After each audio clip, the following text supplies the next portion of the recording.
Greetings, ladies and gents, and welcome to today's edition of Tales from Outer Space, where I take stories from across the internet and read them for your entertainment. This particular story is called The Undying, written by Glacial Fury. A bonfire roared in the center of the winter-brown field, encircled by dozens of canvas tents and a lone blacksmith's forge. Men and women and their children bolted in and out of the various shops and food tents, or huddled close to the fire, their souvenir horns of steaming mulled cider clutched close in both hands. For though spring had nearly come to Sagebrook, and despite the budding trees, the breeze held a bitter chill that threatened snow. Back again, Aldrich blinked and gave a start, glancing around to the inside of the blacksmith's tent. Hadn't he just been, "Best steel you'll ever hold, lad"? The burly, coarse-bearded blacksmith handed Aldrich a sheathed sword across the table display of new forged knives. "Made that myself for just such an occasion. Here, take it. Get used to the feel it's in your hand." Aldrich took the sword and puzzled over the man's words, as the eerie feeling he'd done this before passed over him and settled into his gut. Get used to it. Why had the blacksmith said it like that? And what did he mean? Just such an occasion, the fair? That seemed the right answer, yet he couldn't shake the unsettling feeling in his stomach that the man meant something else. "You mean here, a medieval times?" "Ah!" The smith stepped over this portable forge and worked his bellows. A bed of red coals flared bright orange in the furnace. "What's a medieval?" The man frowned as his brow fumbled over the word. "City to the north. Not much of travelling these days, no. What with these things plaguing the roads and every stick of the woods. Or so I'm told. Wicked times, these." Aldrich started to frown, then realized the man was in character and covered it with a smile, turning away and slowly drawing the sword. The soft metallic rasp it made was a pleasure to his ears, and the splendor of its mirrored shine stole his breath. A marvelous weapon. It was master-crafted, sharp on one side and delicately curved at the end. The hilt was a hand and a half of polished black bone wrapped in gold-braided rope to enhance the wielder's grip. Far finer than anything Aldrich had ever held unseen. Finer even than that rare sword his Master Capel's prized collection. "Interesting," he said, studying the reflection in the blade. "This is the same style I train with." The blacksmith grunted in response and offered a mysterious smile. The same eerie feeling from before tickled over Aldrich, but he shook it off, gently tracing the fingertip down to the sword's guard. He could never afford something so fine, but he could hold it for a while longer and dream. There was nothing wrong with dreaming. A few years ago, Aldrich had taken up fencing and medieval swordsmanship to impress someone he fancied with a unique and roguish skill, and quickly discovered a love for the art. Master Kepler said he was a natural, a prodigy, gifted with the knack of steel, who was born a few centuries too late. As the years passed, Aldrich's love for swordplay grew with his mastery of the blade. Funny, he thought, watching the forged light play along the gleaming steel. Of all the bizarre tents to have, this should be his. The blacksmith took up a heavy hammer and began to speak.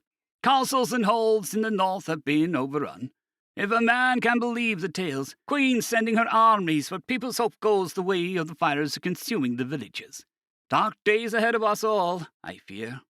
"Ah, yes," Aldrich said, playing along with the blacksmith. "Dangerous days for anyone. What are we to do?" "Aye," the blacksmith said, bringing the hammer down upon the piece of glowing metal fresh from the forge. Sparks leapt up of the anvil in a shower of fiery droplets and died in the dimness of the tent. "Curse on those vile creatures, not human, I say." "And where are the gods in these dark times?" Aldrich asked, absently picking up the oilcloth and running it the length of the blade. "Have they abandoned us?" The hammer stopped, and the blacksmith looked Aldrich straight in the eye. There it was again, that mischievous smile, as though he knew a secret Aldrich should not. "Perhaps they are watching her, traveller. Perhaps they have yet to choose a champion." A faint rumble issued from the west in time for the blacksmith's smile, out beyond the thickest of leafless trees rising above the fair's tents, but Aldrich did not notice. "Maybe so," Aldrich said. "That's nothing to do with the likes of us simple men, yes?" He was really getting into it now, playing his part. A wonderful weapon, he said, slowly sliding the sword back into its sheath and moving to return it to the smith. He wanted to stay a bit longer and play this out, but there was so much more to see, and the days were still short this time of year. Truly a work of art, but I'm afraid a simple man like me can't afford something so fine, good blacksmith, and I must take my leave. Aravan, the blacksmith said, glancing up from his work and fixing Aldrich with a one striking eye. Strange that he'd not noticed the colour before. Bright blue to match the deep summer sky. So blue, it appeared luminous in the inner light. Name's Aravan, he said, poking a soot-stained thumb to his chest, and you're gonna need that blade for the coming trials, lad. You can be sure of that. Another rumble issued from the west, louder this time, even that Aldrich felt it in the ground under his boots. He heard it, but was too caught up in the blacksmith's act to wonder. Trials? What trials? Perhaps the man meant the mock battles to be acted out in centre of the green later that day. Aravan straightened and lifted his thick arm to point his hammer at the tent's opening. Out there, lad! It begins. Aldrich loved live acting, and more so an intriguing and compelling story. The fact that he was playing a part made it that much better, and held him there, though his feet itched to explore more of the fair. What? He said, turning to look over his shoulder, and blinked. The crowd was gone. The bonfire, too. Aldrich took an instinctive step forward, and a wave of vertigo swept over him. He went to one knee. Sudden snow covered the ground, halfway up his calves, and a fierce wind tugged at the fur-trimmed cloak he now wore over a silver-embroidered black velvet vest. But these were distant concerns as he fought his stomach for possession of its contents. Slowly, ever so slowly, the nausea receded, and he wobbled to his feet. The world still swam around him, and wind-driven snow whipped his hair, but the spell was passing. Aravan, something's wrong, Aldrich started to say, but turned back to face the blacksmith. Snow-swept trees met his gaze. The tent was gone. Aravan was gone.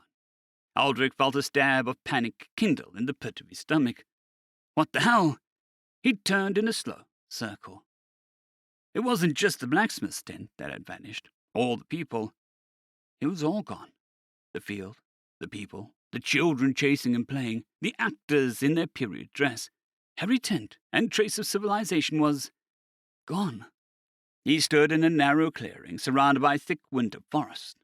Snow fell hard around him, and the only sound to disturb the hush was a low moan of the wind. What the hell? Hello?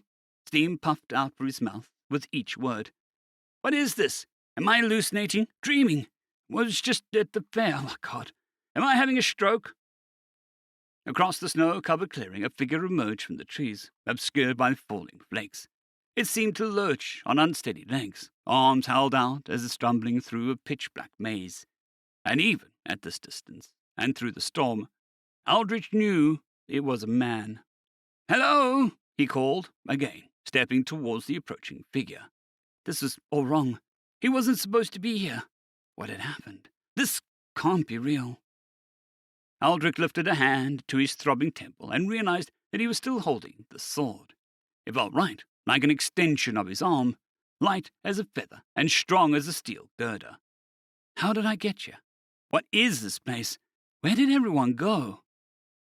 The falling snow thickened and intensified, whipping around him in dense swirls that stuck his face. The wind rose from a low moan to a howl, and his toes felt frozen. The cold crept up his legs, into his limbs, clawing towards his heart. He had to start moving, or he would surely perish. Aldrich trudged through the deepening snow towards the approaching figure. Now he saw there were multiple people moving towards him. Joy blossomed in his heart. Where there were people, there was hope and salvation. Hey! He shouted, so his voice carried over the wind and picked up his pace, sludging through the knee-high dunes. Over here! I'm lost and need help. The figures jerked to a stop and turned slightly to face the direction of his voice. There were at least half a dozen, perhaps more. Suddenly, they surged forwards as they caught his scent, arms flailing wildly, and an otherworldly keening rose over the wind. He slowed his pace. Something was wrong here. Those people had something wrong with them. He stopped. He listened. He watched, straining his eyes into the storm. A sudden break in the wind as the blizzard held its breath showed Aldrich what had approached, and he gasped, falling back a step. They were pale as the snow was pale, gaunt and withered, some showing hints of bone through tattered clothing. Their eyes clouded and sightless, their jaws working in nervous hunger. "My God!" he heard himself say, and realized he'd drawn the sword. "Stay back! God damn you!" They boiled toward him in a rush, and he circled left to keep them from surrounding him. Sensing their prey within reach, they came on with a sudden fury, nearly taking him by surprise with their speed. Aldrich moved without thought. The blade and his body were one. His sword flashed, and a headless corpse toppled at his feet. Footwork was one of the key fundamentals of any fighting art, but knee-deep in the snow, it was all he could do to keep clawing fingers from his flesh. He whirled, ducked, bobbed, and weaved in a desperate dance of death, and all the while his blade was a shard of silver whirring in a blur around him. The sword flashed again, and another body fell. Again it struck, and again. The years of training were paying dividends, and bodies fell around him like the snow. He spun low under the clawing fingers of what remained of a woman, and his blade bit into her eye, drove through her brain, and burst out the back of her skull. She twitched once and fell boneless at his feet. And just like that, it was over. Aldrich stood victorious and panting in the snow, surrounded by a storm and a ring of corpses. He was sweating, the cold from a moment ago forgotten in the heat of battle. If this was a hallucination, it was as real as it gets. But somehow Aldrich knew this wasn't, and he was far from home. How do I get back? Can I get back? Christ, I don't even know how I got here. A scream ripped through the shriek of the storm, jarring him from his dark thoughts. Aldrich's head jerked up from where he stood, and with his hands on his knees, panting. Again the awful cry came, a blood-curdling sound that echoed off the winter's trees. A woman in trouble, in the woods. My God. Aldrich was sprinting before he realized what he was doing, knees flashing like pistons driven through the snow. Trees streaked past, snow-frosted and cloaked by the deepening twilight. He adjusted course several times to match the direction of the screams and the distant sound of steel on steel. Crashing through the underbrush and bouncing off oaks and maples in his desperate scramble through the forest. Finally, he burst out of the wood onto a mud-churned, snowy road, and what he saw froze the sweat trickling down his chest, a sight from the devil's dreams. The same hideous creatures who'd attacked him swarmed over a long line of wagons, some toppled on their sides under flame. Eerie shadows danced and flickered over the scene. Men in steel armor battled the horde, but they were outnumbered 100 to 1, and falling fast. Blood-soaked, the sparkling white mantle blackening the area and where people had fallen. They were torn apart to the screams of the living, who bore witness to the fate that awaited them. A tall man in shining armor and a red cloak with crimson and gold plumes sprouted from his helmet, wheeled towards Eric. Fear burned wild in his eyes, but he somehow held his composure, and he and his men battled back the living dead. Abruptly, he screamed a language Aldrich did not understand and pointed his sword. Too late. A clawed hand seized Aldrich by the hair, violently jerking his head back and down. Pain tore through his neck, blood spurted crimson in the falling snow. He screamed, flailed wildly, slashing and laying about with the sword, but too many bodies and too many hands piled on top of him. Teeth and nails tore at his flesh. He felt the warmth of his blood flowing into the snow, saw ragged sinews of his flesh torn up in skeletal mouths. Black spots swirled in his vision, and he heard the tortured screams of a dying animal. Dimly, he realized that it was him. He felt suddenly detached, weightless, the world falling away like he was drifting down through clouds. Darkness took him. Back again! Aldrich blinked and stumbled forward, blading his arms. You're all right, lad. Aravan, the blacksmith, regarded him from behind the wooden table. His heavy smithing hammer paused halfway through the swing. I don't know. Aldrich trailed off, his hand rapidly patting his body down, then shooting to his neck. But there was only clothing and healthy flesh. No gruesome wounds. I don't understand. He ducked his head outside, glancing around with the intensity of a hunted animal. The fair and all its tents, and the people he met his gaze. The bonfire crackled and spit. Actors played at battle. Downtown Sagebrook rose hazy in the distance. I don't understand, he said again, backing away from the tense flap, as though it were entrance to Hades. Relief flooded him.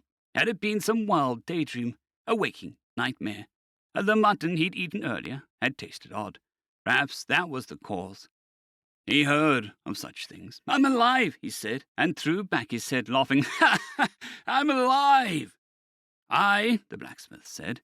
Metal clanged on metal. The sound drew his attention back to Aravan. The man pointed at the sword in Aldrich's hand. He hadn't realized he was holding it. You're gonna need a blade for that coming trials, lad. You can be sure of that. Aldrich's blood ran cold. What did you say? Aravan pointed outside. Out there, lad. It begins. End of story.